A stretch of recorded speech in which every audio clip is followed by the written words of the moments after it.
Texaco service stations and dealers from coast to coast present the Fire Chief Double Quartet. Don Voorhees and the Fire Chief Band. Graham McNamee. And Ed Wynn, the Perfect Fool. I'm the chief again. The program's going to be different tonight, I swear to you. Say, you're a little late tonight, Chief.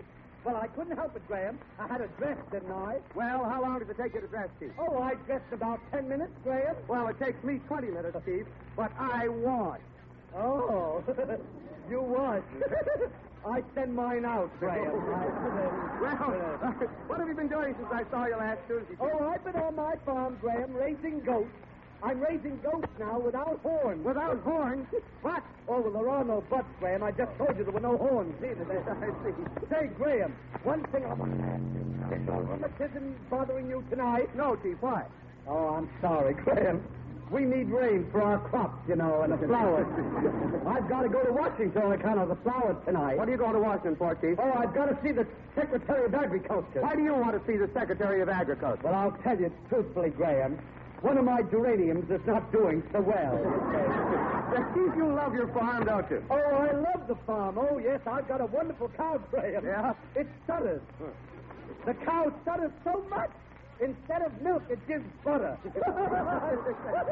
Well, that's one thing that interests me about a farm, Chief. Yes? How do you keep cream from souring? Well, the best way, Graham, to keep cream from souring is to leave it in the cow. Oh, well, there's no use talking to you, Chief. What's the music? Well, I'll tell you, Graham. Speaking of farm and flowers, I thought I'd have Don play the new flower song about that beautiful flower called a petunia, Yeah. you know? The name of the song is Petunia Old Gray Bonnet.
Now, Chief, if you'll get a car... Oh, now, Graham, I don't want a car. My goodness, how often have I told you that? Well, I was knocked down once by a car. I didn't know that, Chief. Were you badly hurt? Oh, well, not as bad as my lawyer, Graham. Oh, was he hit, too? No, Graham, my lawyer wasn't hit. I was alone when I was hit by the car. Oh. You see, I sued the company for $2,000, and I won the case. Yeah. But I know my lawyer was paid worse than I was, Graham. Mm-hmm. Because I only got $500. My lawyer must have been nearly killed. He got the other $1,500. I was with my uncle in his car yesterday, and we went to a small town, Graham. It must have been a swell town.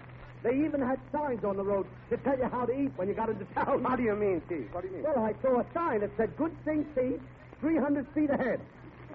Then there was another sign that said, use the right fork. Chief, Yes? Chief, anything interesting happen? Oh, yes. He let me drive the car for a few minutes, and I hit a man and I knocked him down.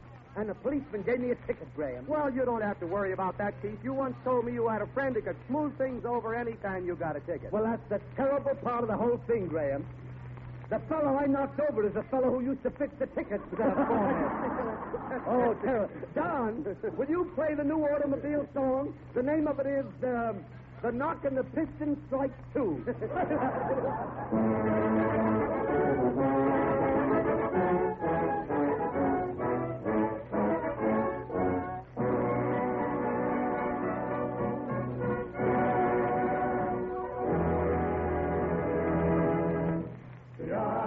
Texas are upon you all the livelong day.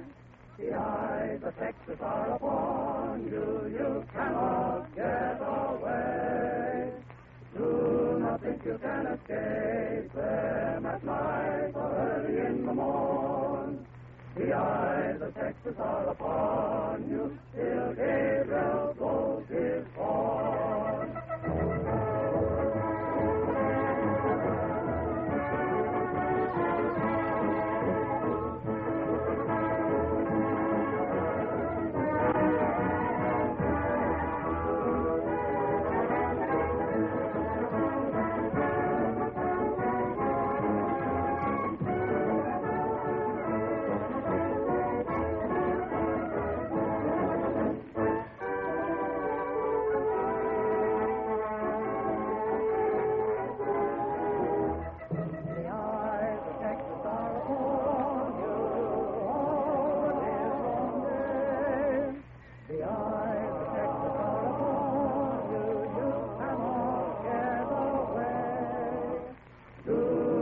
You can escape them at night or early in the morn.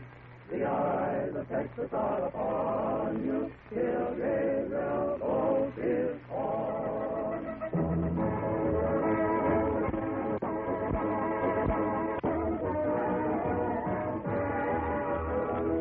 Do not think you can escape them at night or early in the morn. The eyes of Texas are upon you till Gabriel blows his horn. That was good. There's that darn siren again, that thing. It's Oh, awful. still afraid of sirens, are you? I suppose you're still riding your horse. Well, no, not yet. Yesterday I rode in my uncle's automobile. I just told you. Yeah. It's 12 horsepower, Graham. What are you talking about, Chief? 12 horsepower. Well, I ought to know. I lifted up the hood myself, Graham. I caught the automobile immediately after the dog knocked him down. This small auto ran right over him. He was so excited. What do you think he said to me, Graham? He said, that dog didn't hate me, but the tin can that was tied to the dog's tail nearly killed me.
I didn't intend this for tonight, but that gasoline got me, you know.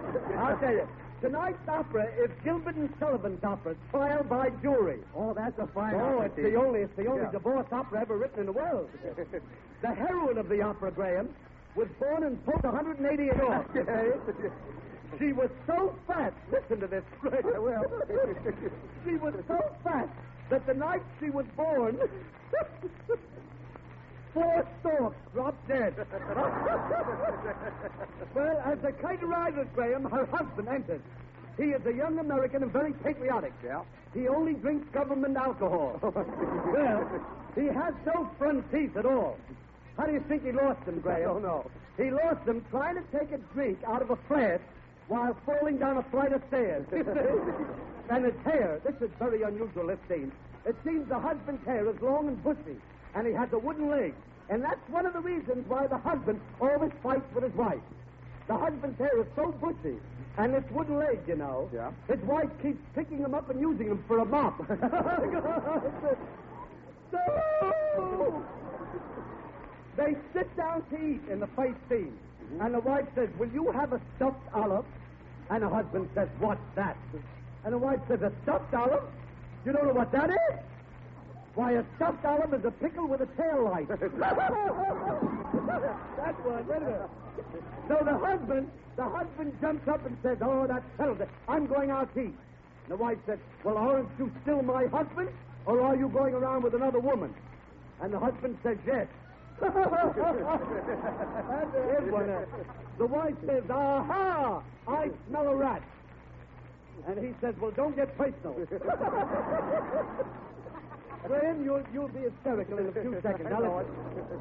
This gets the wife angry, so she said, "The trouble is that you don't appreciate things.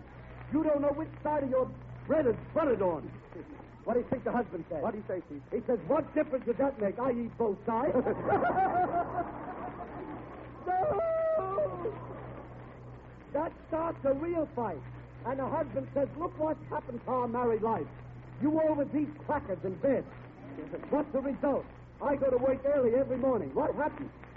I get out of bed with a crack of dawn, and every night I get into bed with a crack of dusk." He says, "And I'm cured.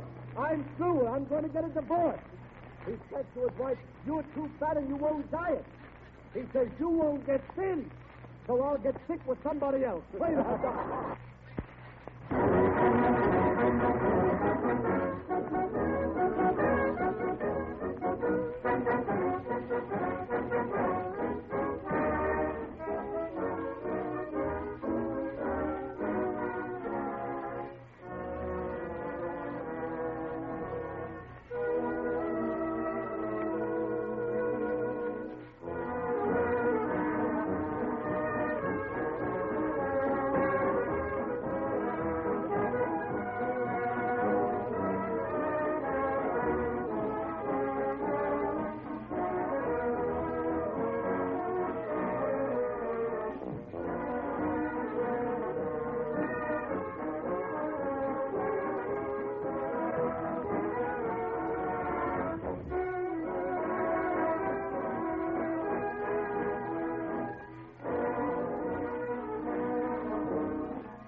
Now, Graham, in the second act of the opera, it happens in the great peace town, Reno.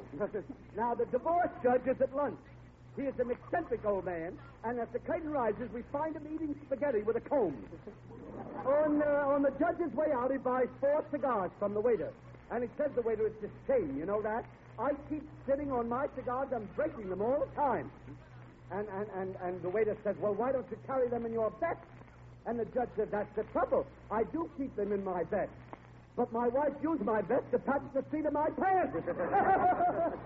No! The divorce trial opens. The first case is the divorce of the couple from the first act, you know. Yeah. The judge says to the husband, "Why do you want a divorce? I've heard of your wife, and I know of the wonderful reputation for cooking sea bears." The husband says, "Well, I never eat sea bears." Oh, I love that part of the opera. Go on, Chief. Well, the judge says, "Well, did you ever try to make your wife happy? Did you ever bring her any presents?" And the husband says, "Yes." I once brought her a lapdog, but she took it as an insult. It seems she was so fat she didn't have any laps. Wait, Graham, you'll fall right flat in a minute. All right, go ahead. The judge says that reminds me of a joke. Where does your lap go to when you stand up?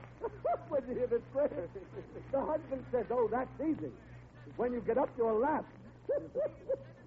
Your lap sneaks around the back and shows up under an assumed name.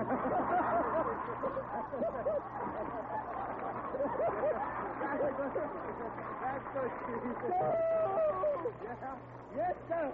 The judge says to the wife, and he says, what have you to say about the divorce? And the wife says, well, in the first place, Your Honor, whenever I drive the car, my husband is so thin, I mistake his knees for the gear shift. And she also says, Judge, once a thief stole our car, but my husband wouldn't report it to the police. He didn't report it to the police because I was in the car when it was stolen. And here's the finish. She says, now I want to sue my husband for non-support.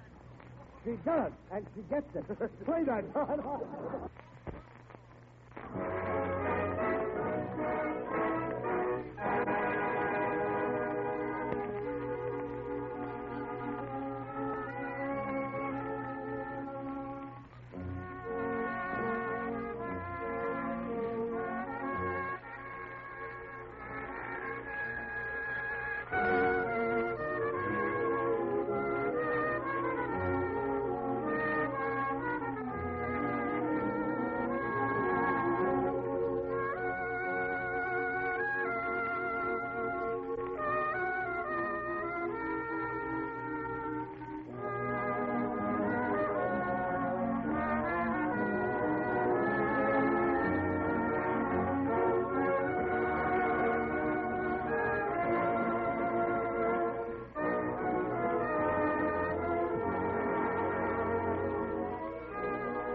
In the third act, the couple are separated but very unhappy.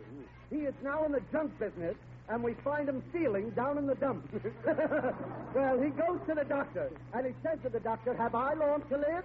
The doctor says, you're all right. Don't you worry about having a long time to live. But don't start reading any continued stories. That, to me, is brilliant.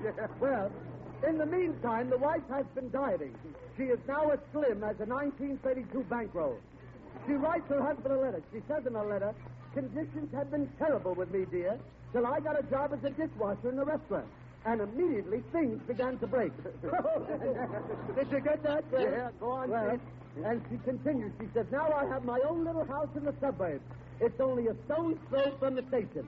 And the real estate man says as soon as they throw enough stones, we'll have the station. And she finishes the letter by saying, what's new with you? So, the husband writes back. He says, when we parted, I went west on a sheep ranch. One day I was caught in a stampede of sheep, and that was once I nearly died in the wool. Wait a minute. Wait, man. Yeah. Don't hit me yet. Wait. Go ahead. He says in the letter, you wouldn't know me. Not long ago, I pulled the cork out of a bottle of hair tonic with my teeth. And 2 days later, I had a mustache. He continues in the letter. He says, my friends tell me I look very doggy. Sort of debonair, Dale. Well, we have been acting, he said in the letter. We've been acting like a couple of monkeys. We really should fix things up. We should be like we used to be. Let's be baboon companions. Well, they meet. And the wife says, what a funny suit you have on, dear. Your skirt is showing. Why, your vest is 4 inches above your trousers. What's the idea? And he says, well, that's my tailor's fault.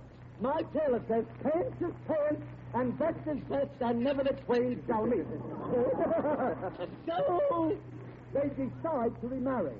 And here's a very strange thing. Yep. They never knew what real happiness was until they got married again. And then it was too late. Play that.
Here's some letters.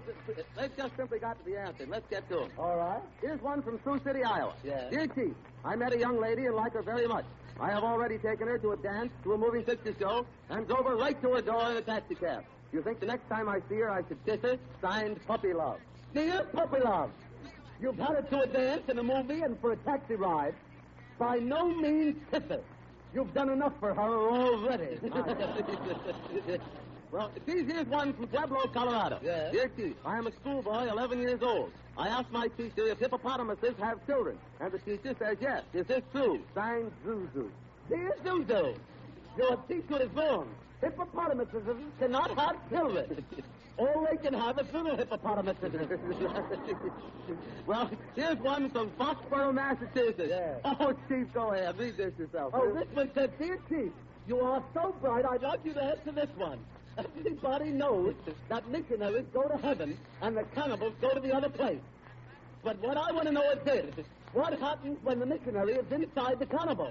I'll answer that later.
Many motorists write to the Texas company commenting on the courtesies extended to them on the road by Texaco truck operators. It's a pleasant surprise to have a Texaco truck operator stop on the road and offer assistance in changing a tire or putting on skid chains. Such courtesy is not unusual with Texaco employees. It is a definite policy of the Texaco company. Its employees must at all times render such assistance and help to motorists as is possible. In the instructions issued to all employees, this rule of courtesy is given first place. That's why no Texaco truck operator is ever a road hog. On signal, the operator pulls over and allows all faster-moving vehicles to pass. For such courtesies on the road, no payment is ever accepted. All that any Texaco employee would ask is that you use Texaco products wherever possible. In the tank of your car, Texaco Fire Chief gasoline, first developed for fire engines, now yours at no extra price. In your crankcase, Texaco crack-proof motor oil, the heat and friction-defying lubricant, the ideal driving mate for Texaco Fire Chief gasoline.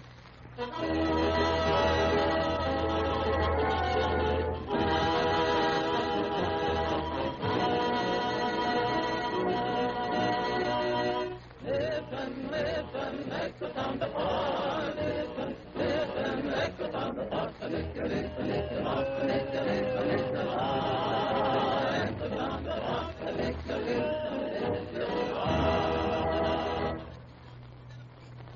This week, the Texas company presents over Coast to Coast Network Ed Wynn, the Perfect Fool, supported by a cast of more than 50 artists, including Don Voorhees, the Fire Chief Double Quartet, and Graham McNamee. Louis A. Whitten, speaking for the Texas company, extends its invitation for next Tuesday at the same hour. Whenever you hear the siren and bell, think of Texaco Fire Chief gasoline.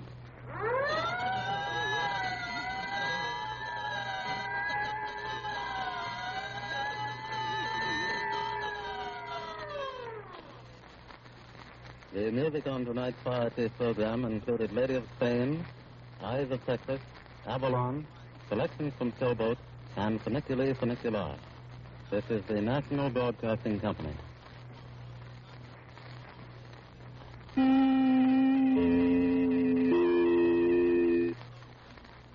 WEAF, New York.